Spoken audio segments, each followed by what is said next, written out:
Wasn't here last week, I was just going to do a super quick run through some of the things that I talked about. And this was from a video that I found. The guy has a YouTube channel called Day Trading in Jesus, and it just kind of came up on my feed. And I saw the title of this video, and it kind of caught my attention, so I watched it, and it was a short video. And he had these principles, and he said, these are the things that absolutely changed my life. He's like, until I realized these principles, I was kind of stuck in this rut. And he's like, God is the source of everything. And until we make God the master of our life, we're not going to master other areas of our life. And I really liked his approach. And I thought the scriptures that he used were very fitting. But these were some of the principles. Principle one was the foundation of faith, that faith is absolutely foundational. And he uses scripture. He said to them, "For truly I say to you, if you have faith like a grain of mustard seed, you will say to this mountain, 'Move from here to there,' and it will move, and nothing will be impossible for you." Jesus quoted this in reference to his disciples who couldn't heal a little boy. The boy was what Jesus identified as a demon. Interestingly, Matthew doesn't identify it as a demon, but rather gives this conversation that the boy's father said, and he was pleading with Jesus, and he said, "My son gets these seizures, and he's often thrown into the fire and thrown into the water." And Jesus' question, well, how long has he suffered with this? And the father said, "Since birth." So this little boy had always suffered with this. And Jesus asked a follow-up question, well, why didn't my disciples heal them? I guess the question was from the father. Your disciples tried to heal him and they couldn't. And so I'm coming to you, will you heal? And Jesus said, you have little faith. And he kind of lights into his disciples a little bit for their lack of faith. And then Jesus prays. And then he responds with this, because his disciples are kind of amazed that Jesus was able to heal this boy so quickly, which is interesting, and we talked about that, because they had been healing people, right? They had the power and ability to heal people, and they're shocked, or at least seemingly, that Jesus was able to heal this little boy so quickly. So Jesus tells them, if you have faith like a grain of mustard seed, you will say to this mountain, move from here to there, it will move, and nothing will be impossible for you. So, the idea is that belief is the starting point. Without faith, that something is possible through God, our actions lack power. The next principle was seeking divine wisdom. And of course, the scripture is James 1:5. If any of you lacks wisdom, let him ask God, who gives generously to all without reproach, and it will be given to him. And a lot of times we don't ask God for wisdom, at least not sincerely. And so we try to figure things out, even within the church.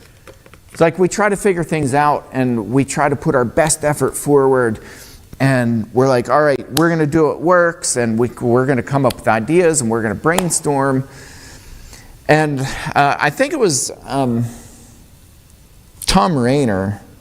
If I'm remembering right, Tom Rainer had done a whole study on successful churches that had grown, and they had been stuck in this rut for the longest time, and then they broke through. Something happened, something shifted, and they broke through that, and they began to grow. So he did all these surveys, and what he found was that it wasn't any particular method that caused them to start to grow. It wasn't excitement, it wasn't renewal, it wasn't, hiring new people, getting new staff, getting a mission statement. It wasn't any of those. You know what the one factor was? Anybody want to guess? What was the one thing in common with every single one of these churches that he studied that all of a sudden broke out of this mold of being stuck in this rut, and they began to grow and exponentially grow? Prayer. And not just prayer, having people at the church who are dedicated prayers, not P-R-E-Y, P-R-A-Y. There is a difference between those two. people who pray and people who pray. People who are dedicated to prayer. They would dedicate time, effort, and energy, and they would pray continually for the sake of the church. They were very specific in the way that they prayed. They were very dedicated in the way that they prayed. And specifically, they were asking God for wisdom and direction. And it's really interesting, right? Because the scriptures tell us that Jesus himself, right? He says in the Gospel of Mark, he says, if you pray and you believe that you have already received it, it will be yours, right? You pray for these things and you believe that you already received it, and God grants it to you. And a lot of times we don't pray as if we've already received it. So we're praying and hoping, and there's an expression called hold and hope. It's like you hold on to things and you just keep hoping along the way. Well, according to Jesus, we don't hold and hope. We pray, we believe that we already received it, and God grants it to you if you pray according to his will. So it's life-changing. Principle 3, being a good steward. Matthew 25:29, for to everyone who has, more will be given, and he will have an abundance. But from the one who has not, even what he has will be taken away. So the principle is that everything that we have, our time, our talents, our finances, our opportunities, all of that has been entrusted by God to us. God has given us these things. And we can either multiply it and produce more of that, or we can just grind and grind and grind and grind, barely squeaking to get by, and be like, well, I guess this is my lot in my life. I show up, I wake up, I show up to the job that I absolutely loathe, and I'll just stick here for the next, 65 years until I'm too old to actually do anything in life, and then I'm going to retire, and die. Right? And that's not the way that God designed us to work. Not in the kingdom, not in our jobs. And a lot of people do church that way. It's like they grind and grind and grind and grind and grind to the point of exhaustion, and they just wear out, and they get exasperated along the way. If you do what you enjoy, you'll never work a day in your life. Yeah, exactly right. Yeah, that's exactly right. That's what you need to find. Yeah. But, just besides for working, we've got to learn to multiply what we're doing. And a lot of us don't do that well. And you look at the disciples, what's the Great Commission? I mean, what does Jesus tell his disciples when he's about to ascend? It's the last thing he tells them in Matthew 28. It begins with the word go. Go therefore into all the nations, baptizing them in the name of the Father and of the Son and the Holy Spirit, and teaching them to obey everything that I've commanded. And then what's the next part of that? And I will be with you always until the end of the age. You see, it's a story of success and multiplication and taking the kingdom tools that they had and equipping other people. It's Ephesians chapter 4, like God gave some to be teachers and evangelists, and like there's this whole list of things that Paul gives for what? For the building up of the church, so that church might multiply, make more disciples.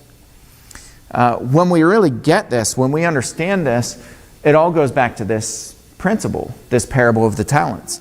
That God gives us something sacred. And are we going to bury it and hold on to it and be like, all right, God, you gave me the ability to, whatever it is, you gave me the ability to pray, and so I prayed every day, and I never taught anybody else because I just didn't want to really put myself out there. It's not, that's not me, not my personality, so I just held on to that, and I prayed until I couldn't pray anymore. And what's God going to say? You wicked servant, right? In the parable, that's what he says. You wicked servant. I gave you this. I entrusted you with this. and you squandered it. You held on to it. People do that with their money, right? You don't multiply it. People do that with their talents. People do it with all kinds of different areas in their life. People just hold on to things. They cling to it. And they don't create a model where they replicate that. And I remember a story. This was really cool. My sister Stephanie told me about a doctor in Haiti who, he was an American doctor. And he said, I built a system that by definition cannot fail. It's a system where he trains other doctors for this really simple system to get care to the most amount of people possible with the least amount of money possible. And he was talking to Stephanie and he said, if you can't recite it in one simple sentence, if my people who I train can't explain this in one sentence and everybody has the same exact answer, it's not replicable. You cannot replicate the system. It's too complicated. I mean, think about that for a minute. Like, do we have a system that can be replicated easily over and over and over, where we disciple people, they go out, they know what the mission is, and they just take the baton and they run with it? And most of us don't. You know, we come up with these complex systems and we're like, okay, we're going to try this program and we're going to have the biggest, best VBS in the world that's going to draw people in, and we're going to get horses and chariots, and we're going to, like, you know, try to do a mini, what's the place in Lancaster? The Sight and Sound. Like, we're going to put on a production that is going to knock the spiritual socks off of people. Does it work? For the churches that built, like, churches do this. Some churches spend 1/4 to 1/2 of their annual budget on their Christmas pageants as an evangelistic outreach. Does it work? Go like this. It doesn't work. It temporarily gets this influx of people, and people are like, wow, that's so crazy. This is magnificent. This is wonderful. But it doesn't work. Why? Yeah, people go back to life. And it's not a replicable, you can't replicate that system. You can't, no lay church member can take that system and be like, all right, man, this really worked. We tripled our attendance on Christmas Sunday or whatever. You know, we tripled our attendance. I'm going to take this model and I'm going to replicate it and I'm going to make more disciples. You can't repeat that cycle. It's too complex. It's too expensive. It's too out of control. And so churches, big churches, mega churches, are closing their door at unprecedented rates. We've never seen this before. In the history of this nation, we've never seen the rate of closure for big churches that were well-funded, that had what seemed like unlimited budgets. They're closing their doors at unprecedented rates. We've built a system that doesn't work. It's too complex. We're hoarding all of these talents that God gave us, and we're making it fail. We're essentially setting ourselves up for failure. So this principle is really important, being a good steward of what God gave us. Principle 4, the necessity of discipline. Every athlete exercises control in all things. This is Paul speaking here. But I discipline my body and keep it under control, lest after preaching to others, I myself should be disqualified. All right, so he's comparing himself to these athletes. They control their body. They train, they exercise. Yesterday, Cameron just won his first sanctioned baseball game, which puts him on the path to state championship. The team absolutely just looked so sharp out there. And Cameron played, started on first base. Then Cameron played catcher. Can't remember if he played another position. We couldn't see real well where we were at, but somebody sitting beside us made the comment, they're like, it's incredible that this kid can literally be put in any position out on the field, any position, including pitcher. And they're like, just raw talent? I'm like, no. I mean, there's raw talent there, but it's every single day, literally every single day. I mean, out in the yard, spending hours and hours. Mandy and I have talked about this too, Xander. He disciplines his body. And Sophie, look at... Xander ran 5 miles barefoot on the boardwalk because he forgot to bring his shoes, but he was like... Got to get it in. Got to do it. Yeah. It's incredible. I mean... Staring at him, but he did a 7.5 minute piece barefooted. Did he puke, though? He did not. Jacob. I could never. I was walking in flip-flops. I'm like, my feet are killing me. Yeah, I mean, it's like you see the drive on these kids, and it's like they don't only think about it. It's not an idea to them. Like for Cameron, he doesn't just have states in his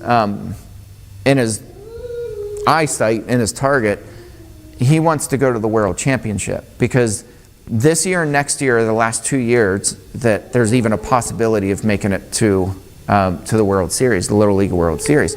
He has that in his focus. That's his goal. He lives it and breathes it. And he's like, if we don't make it, it's not going to be because I didn't do my part.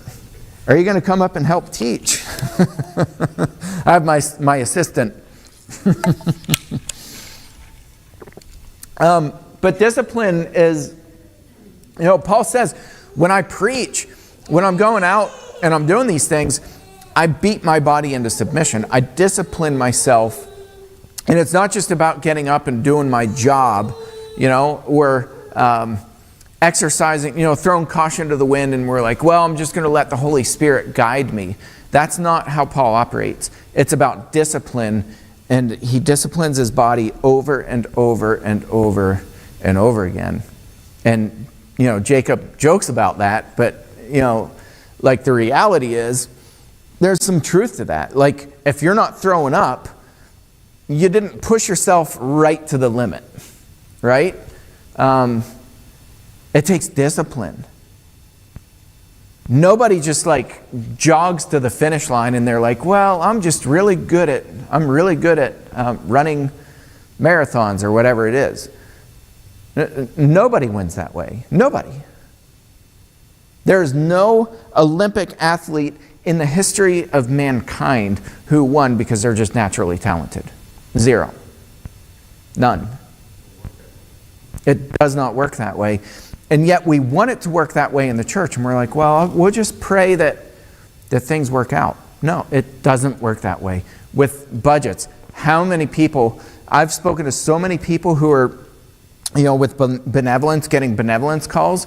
And I'm like, can we help teach you some simple things that'll just help you put you on the track? Bob Martin was like king of that. Like, hey, let's help people, but let's really help them. Like, let's help them for longevity. They would refuse it. Actually, I would say that a different way, Jimmy. I would say there's no Olympic athlete that's ever won that doesn't have natural talent. Yeah, that's true. Yeah. But there's a whole other piece. Just because they have that natural talent, there's a lot that have that natural talent that haven't ever won because they don't put the effort in. Yep. That's right. Yeah. Well, my point is they don't win on natural talent alone. Right. Yeah. You can't, right. It's exactly. You have to have the discipline in order to do what. Absolutely. Yeah. So it's a combination. And really it's a combination of this principle with, this principle, because they do have the God-given talents. 100%. It's using what God's given us. To do His will, comparing it to the sports analogy. Yeah. Using what you've been given and then working hard to get there. Yep. So yeah, I think it's important that it's both of those things. And that's why it's important for us to identify what we do well. Yep. So that we can use that. And it's really interesting to me because a lot of us, so many people have been programmed to think, take what you're not so good at and work on that. I disagree with that wholeheartedly. wholeheartedly with all of my being. And I used to be one of those, and I'm like, man, I'm really bad at this, but I want to be good at it, right?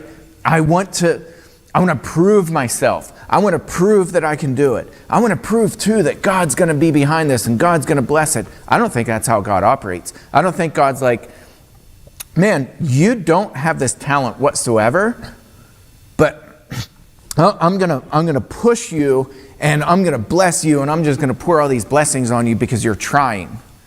I don't think it works that way. Whenever it says some are given to be preachers, some That's right. preachers, some whatever, like we're not supposed to try to fit ourselves into a place where we don't belong. That exactly right. Exactly right. So they're all doing these things. The scriptures use a term that I think is really important. As God gave it to them, as God gave them grace in these areas, God directs and blesses different talents and abilities. Sports was not mine. It's really interesting that I have natural athletes. Like all of us talk about that in the family. We're like, it skipped a generation. Like genetically, I think there's something to that. And there are studies that show it does skip generations and then it lands on the next generation. For whatever reason, our kids, most of them, like look at Luke with baseball, just raw talent. And these kids go really far. For whatever reason, like all of our kids got that, and it skipped us. It's the way God did it. I know. Yeah. Yeah. But it's just fascinating. I mean, like we really try to fit things into a mold that does. I think Acts 6 is a prime example. It's the most clear example, and I've cited this so many times, but to me, it's the crystal clear example of what happens when you recognize that principle that Brent was talking about. That we're not meant to fit into this mold of other things.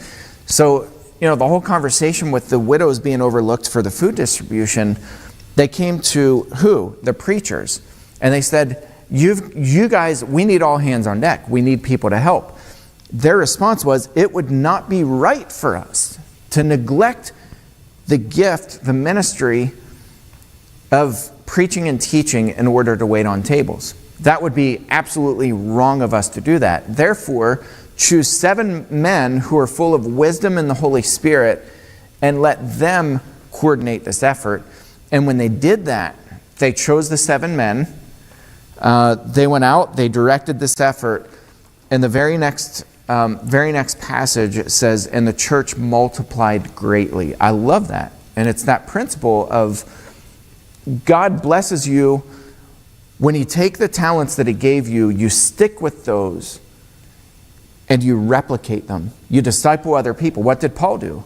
He took Timothy under his wing. He took Titus under his wing. He took Silas under his wing. Like, he's constantly sending his, for lack of a politically correct way to put it, his minions, It's his disciples.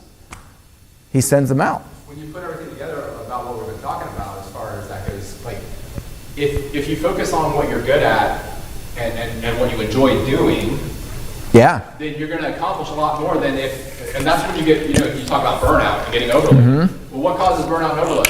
Well, if you focus on your weakness and try to do the best that you can, you should mitigate your weaknesses as best you can and cover them, but when you're doing something you're not good at and you spend a whole lot of time doing that, then you're going to get burned out. Yeah. Like you're spending too much time doing things that aren't good, that you're not good at, instead of spending time doing the things you are good at. And the church as a whole then functions a lot better whenever each person is doing what they're good at. Yeah. Just like a business does or anything like that. So I think it all kind of goes together. Like if you do it the right way, you don't get as much burnout. You don't get fighting. It runs like a well-oiled machine. Well, and look at the church in Corinth. It's a prime example. What were they fighting over? What was all the infighting over? Various things, but who had the best gift? That's right, the spiritual gifts. Yeah. They were fighting over who had what gifts, and they're like, no, I want that. I want to be able to speak in tongues. I don't. And Paul tunes them up pretty quickly and harshly. And Paul's like, no, that's not the way the body functions. The way the body functions is everybody's a member. Down to like he gives examples of fingers and, like parts of the body that receive no honor. He's like, but those are the parts that are honored the most in the kingdom. It's the parts that nobody thinks about. Like nobody wants to be the spleen. You're like, what's your spiritual talent? Well, I'm the spleen. What does the spleen even do? Does anybody even know? Well, I'm the appendix. I don't do anything until I stop functioning, and then I have the ability to kill the whole body. Like who wants to be the appendix? But Paul's saying all of us have a function, and you stick with what God assigned you, that part of the body, and you work together with the rest of the body. Find out what the spleen does. Mandy. Yeah. What does the spleen do? See? Nobody knows. Does it not? Nobody knows. Doesn't it help clean the blood? Filter out the Worthless. So discipline. I showed this. Cameron with the high jump at the track day. He got he was tied for the record, and he missed the all-time record by 1 inch. People were asking me, how long has he been doing high jump for? Because his form is absolutely perfect. And I said, I didn't even know he could do high jump. Literally, I'm not exaggerating. So it's just that discipline. It's that, you discipline yourself to where it just becomes second nature. And then this principle we didn't cover yet, but cashing the check of faith. 2 Peter 1, 3 and 4, His divine power has granted to us all things that pertain to life and godliness, by which He has granted to us His precious and very great promises. All right, so the idea is that God's promises in the Bible are not just an ancient story, they're active and available for believers today, right now. And then the bonus, the purpose of our success. It's not so that we can feel good about ourselves. It's not so we can put trophies on the counter and on the shelf and display them. It's this. 2 Corinthians 9:8. God is able to make all grace abound to you, so that, in other words, all grace is measured out to you and abounds in you, so that having all sufficiency in all things at all times, you may abound in every good work. And then Paul goes on to talk about this shared kingdom, blessing other people. So the idea is that the ultimate goal of God's blessing in our lives is not just our own comfort, but it's to equip us to be a blessing to other people. Isn't that what our whole theme is this year? It's putting your faith into action. It's that cycle of loving your neighbor, loving your God, serving others. Faith without works it's dead. So, the whole principle, everything that we have, everything we own, the money we have, the cars we have, everything, the talents we have, all of it is to be used to bless other people. That's why God blesses us. He's not like, Israel, you're going to come into the land of Canaan. I'm going to bless you so that you guys, it's a land flowing with milk and honey. I'm going to bless you so that you can just sit back, relax, and enjoy life until you die. That's not God's principle. That's not what He tells them. That's not why He blesses them. He blesses Israel to be a light unto the other nations and to be able to bless more and more and more people. So putting this all together, so the summary is, we begin with faith. We seek wisdom. We become good stewards of the gifts and talents and abilities that God gives us. We practice discipline. We never stop. We go on the boardwalk and we run barefoot because we forgot our shoes, but we got to get our run in. Are we that disciplined in our faith? We claim his promises. We realize that his promises are not just for the ancient people, but they're for us today, right now, in 2025. And we abound in good works. We use everything that we have to bless other people. So these principles all work together to build a life that's both successful and, most importantly, bringing honor to God. So a couple questions. Which of these principles resonates most with you in your current season of life? So going back to these principles, which one resonates the most? And don't say all of them, because that's a cop-out. Which one would resonate the most? Being a good steward. Being a good steward. Why? Why does it resonate with you? Well, according to the scripture, it tells us to do that. Yeah, absolutely. Yeah. Anyone else? Is there one that jumps out at you? I was thinking the same thing, because using what God's given us, like what we were talking about, using the things God's given us.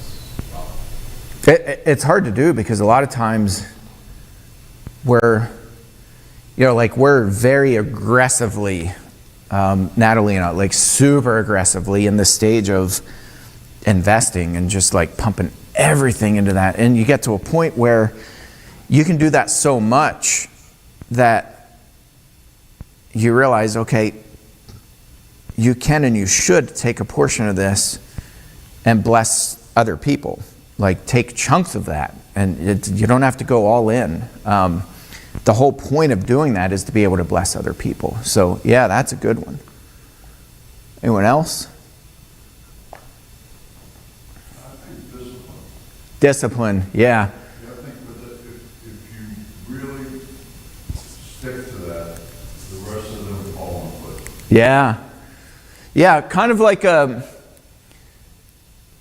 this is almost, in my mind, discipline is almost like a cornerstone. Like all of this is foundational, but that discipline becomes the cornerstone because you pull that out, you take that discipline away. And, I talked about the daily Bible plan, like even something as simple as that, daily Bible reading. You take your eyes off of that for 1 second, and I'm there. Like I'm still not catching up. I got behind one day, literally. I had a super busy day. It's just from the time I woke up, I'm like, all right, I gotta, and like all day long, it was just a monster of a day to where I literally collapsed into bed. That one day became 17 days, it became 12 days, then it became 17 days that I'm behind, and I'm like still not catching up. I probably won't ever catch up. I will finish it. Reading the Bible in 90 days is pretty aggressive, but it's that discipline where you say, it does not matter. I forgot my shoes. Like, I love that example. I forgot my shoes, but I'm going to run anyway. You discipline yourself to where it's so much a part of your DNA that you have to get it done. Period. No excuses. Zero, none, nada. And if we did that with worship, showing up to worship, we did that with prayer. Like I would never miss a day where I don't pray. With Bible reading, with managing our funds, our money, and telling our dollars where to go, and directing them. If we begin with that, I think Dave's right. I think all these other things really fall into place.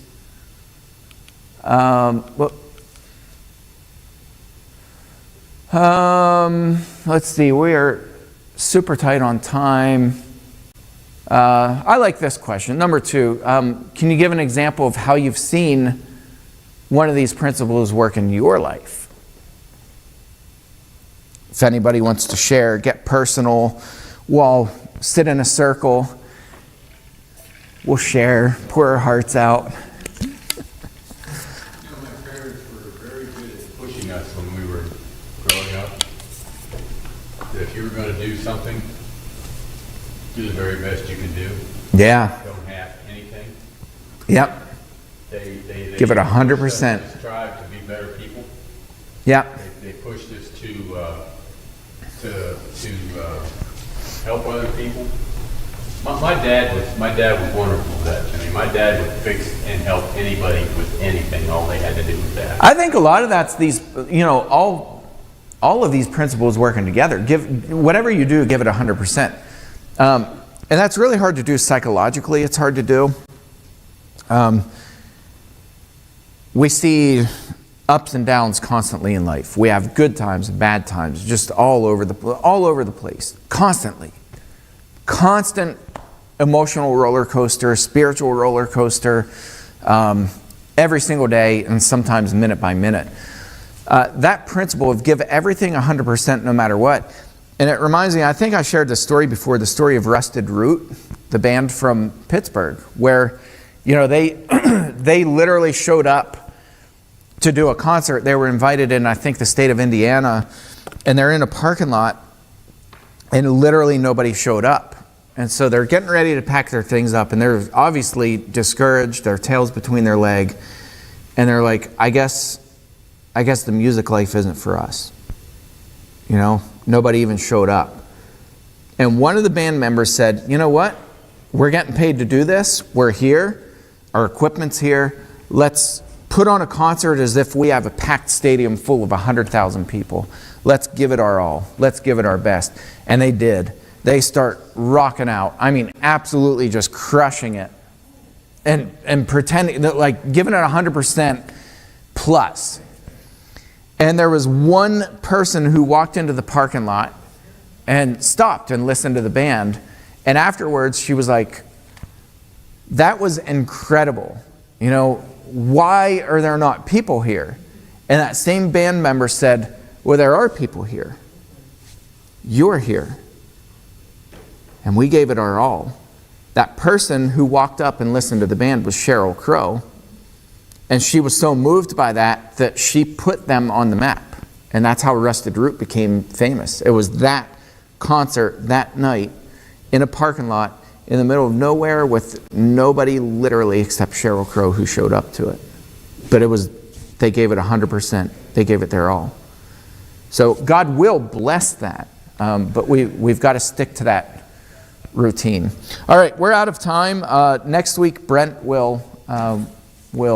This was just kind of a transition into what Brent's going to do next week, and we look forward to that. And I'll send a message out to everybody just as a reminder, and I hope we get a lot of participation for that because it's going to be good. Thank you all.